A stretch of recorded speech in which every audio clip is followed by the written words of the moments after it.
in the elements of East Rutherford, New Jersey. Sports Talk 790. Brought to you by Moore's Marinades and Sauces and the Low Tea Center. Greg and indeed, from in the trenches, we have a special guest with us, Joseph Gannascoli, who you'll know played Vito Spatafor on probably the best series ever on television, The Sopranos. Joseph, thank you very much. Thank you. Pleasure to be here. So let me ask you this: How did you get that role, and what did it mean to you when you did get that role on The Sopranos? Well, I auditioned like everyone else, and real, hardcore Soprano fans will know that I played a different role in the first season. Right.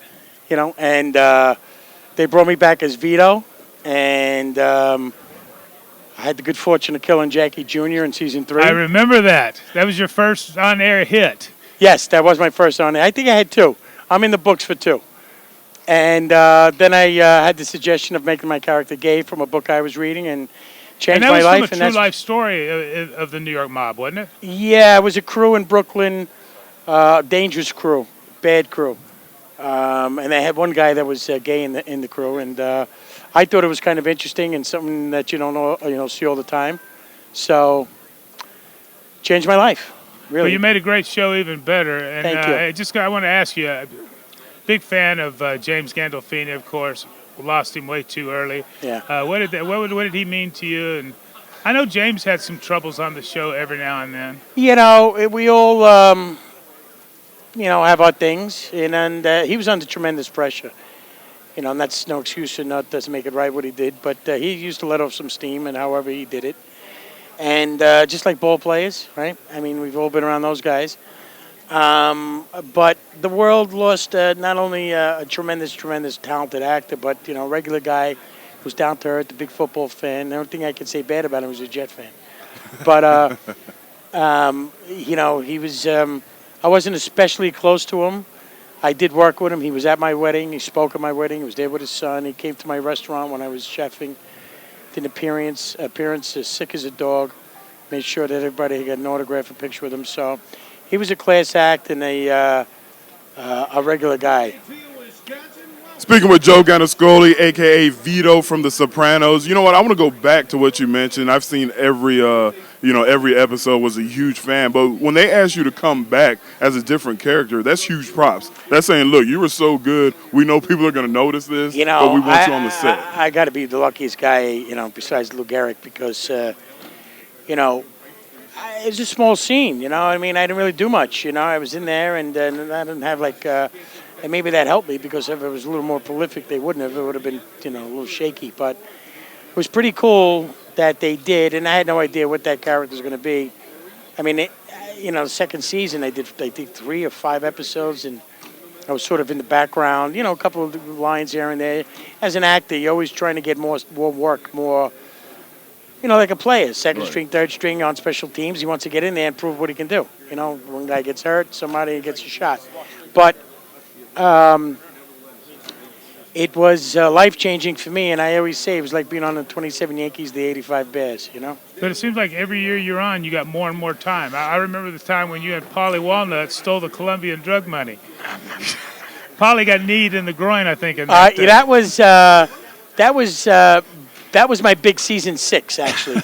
That was pretty funny, and I'll tell you a very funny story. Every once in a while, you can't.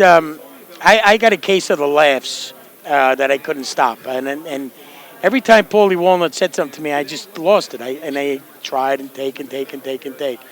And the scene where we're in the bathroom, me and Paulie Walnut, Silvio's in a stall, taking care of business, read the paper, and he's acting boss, and he hears us arguing, and Paulie Walnut says, the take was only so and so much, and I go, what? Excuse me.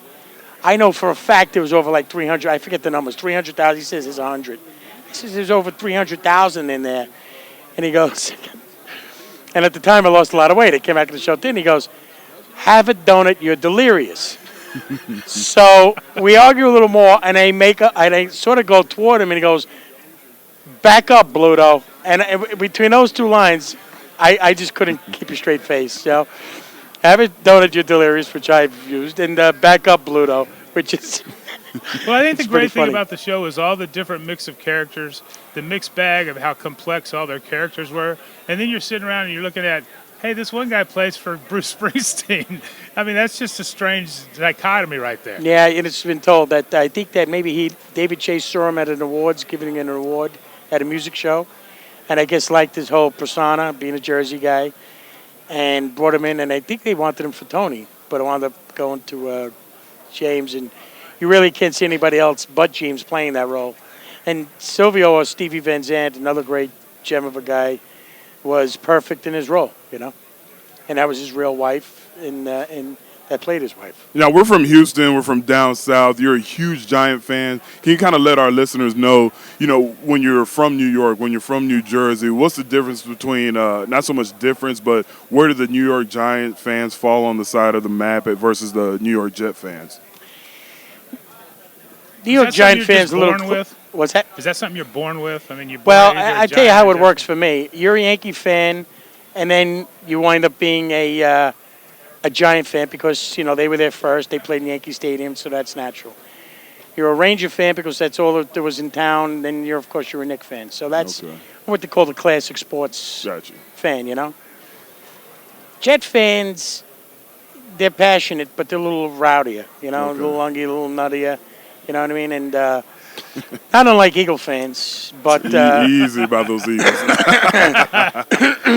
One of the things I have to learn too is, and my guy that's making my skins tells me, because they're in business, they have a lot of licensed NFL products, and sometimes I have to I'll get into Facebook stuff and Twitter stuff about the Eagles game and the Cowboy game, and not so much Redskins. They don't really bother me that much. And they go, "What are you doing? You're calling out guys that are Eagles. You want them to get your bottle skins," which I'm going to show you what I'm doing. Right. So I have to temper that, but it's not good for business. It's not good for business, but I'm really hardcore Giants fan, And, this game is a great game, Super Bowls in New York City. I just want to get it over with. I want to get the free agents in the draft. That's what I I'm think about the NFC East and the NFC North.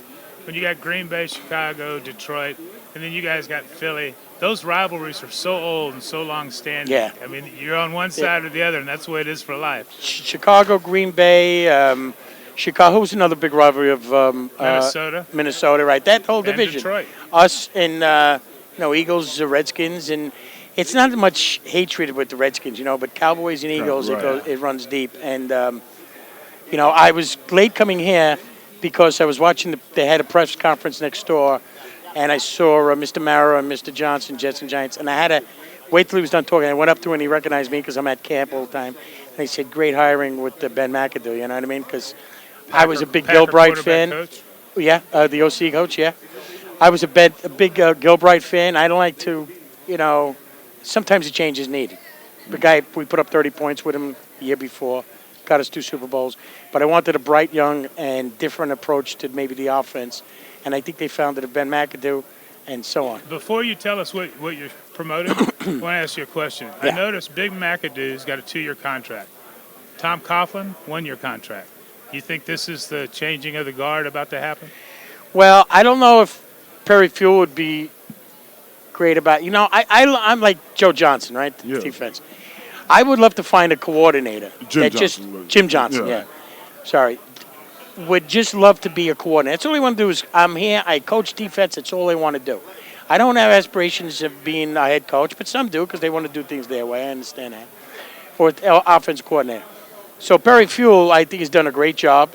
Once he simplified the language and they rallied around and went from, I don't look at it as us going 0-6, but 7-3, and we moved from 30 to 8 with defense.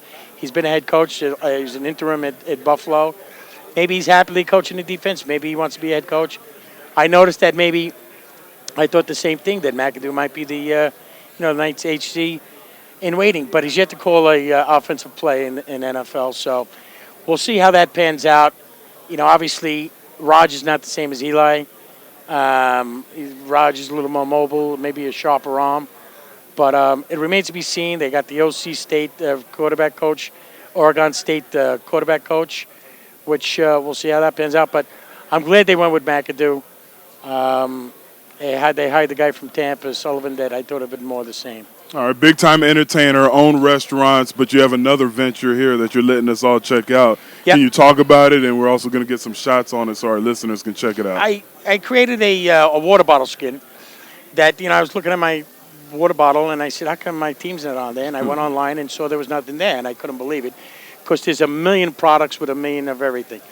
So I got in touch with the Giants, Pat Hanlon, great guy, hooked me up with the NFL licensing. The NFL licensing hooked me up with a company that they deal with. It's a long process to get the licensing and a lot of big bucks. And they make all the pillow pets and dream lights.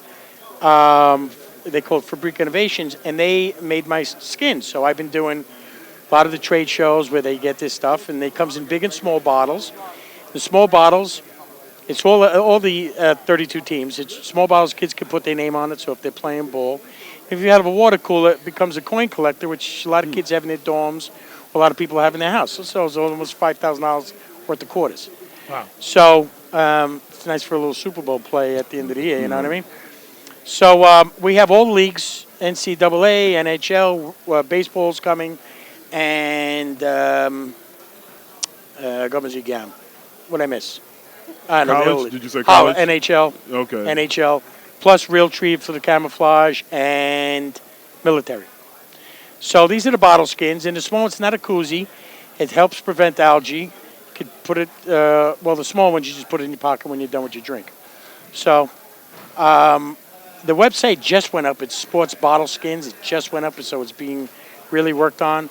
But any more information, they can get in touch with me at Joe Gannascoli on Twitter. All All right. right, that's been the voice of Joe Gannascoli. Played Vito Spatafora on one of the greatest, if not the greatest, television series of all time, The Sopranos. You know him as Vito. He did the hit on Jackie Aprile Jr. Jackie, you should have never hit Ralph's card game, man. I could have told you that. Vito is going to be pissed. He was my cousin, and he had to go, so I was a little shaken up at the end. I don't know if a lot of people caught that.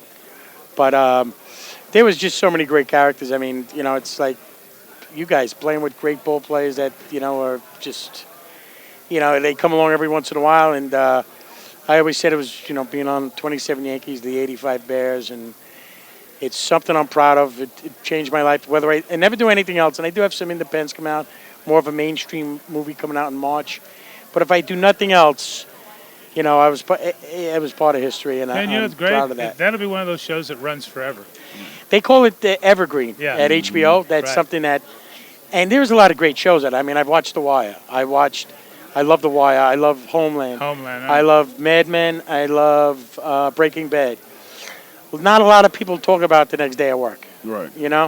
So it was pretty cool. And we didn't really talk about, I always like to hear about, I certainly remember you when you guys played respectively. You played with the Packers, and Brett was your quarterback? No, Lynn Dickey. Lynn Dickey. Wow, that's going way back. I'm sorry. In fact, we played you guys on Monday Night Football, and the lights went out. Yep. I must have That been was in 82. 82. Yeah. I was living in New Orleans. I was cooking in New Orleans. Oh, there you go. Wow, that's great. Lynn Dickey. Yeah, I'll never forget, I went up to Harry Carson. I said, you guys forget to pay your electric bill? He goes, we'll beat your ass in the dark. Was John Brockington back there or no? Brockington had already left. Yeah, He already left. Yeah. Trying to think of the backs. John Jefferson was... John Jefferson there, James Lofton. Right. Gary Ellis, and Eddie Lee Ivory. Eddie Lee Ivory, one of Right. the great names. Yeah. And in you were Randall? Philly with McNabb. Okay, Donovan McNabb. We had some nice battles. Played against Eli. Played against Kerry Collins when he was there before Eli. Kerry Collins. Yeah, so I retired in 08, so I was there from 97 to pretty recent. What college did you go to? I went to Arkansas. Arkansas. I went to Rice, small school in Houston. Yeah, Rice. Okay. Yeah, Wow, yeah. that's pretty cool. You D End. Yeah, that's right. That's N.D. right. Kalu. That's one of the great names, man. I appreciate N.D. that. Kalu. Can you And, save that? Make sure we save that. Who's your coach at Arkansas? My coach was Frank Broyles. Our offensive coordinator was Joe Gibbs, and our defense coordinator was Jimmy Johnson. That's big Not names bad. right there. That's big Not names. bad. Now, Frank Broyles came from, was he always at Georgia Arkansas? Tech. Georgia Tech. Yeah, but he's 50 years at Arkansas. Yeah. Oh, we didn't even ask before you go. Who do you have in this game? The way I see it is that, first of all, let's always go back to the Giants. Super Bowl curse. Let's make Seattle soft for next year. We got him on the schedule. Does it make Eli happy if his brother wins? I want Eli happy. Truthfully, I see that if Peyton can get rid of the ball quickly and maybe Welk has a big game, because that defense is serious defense. Right.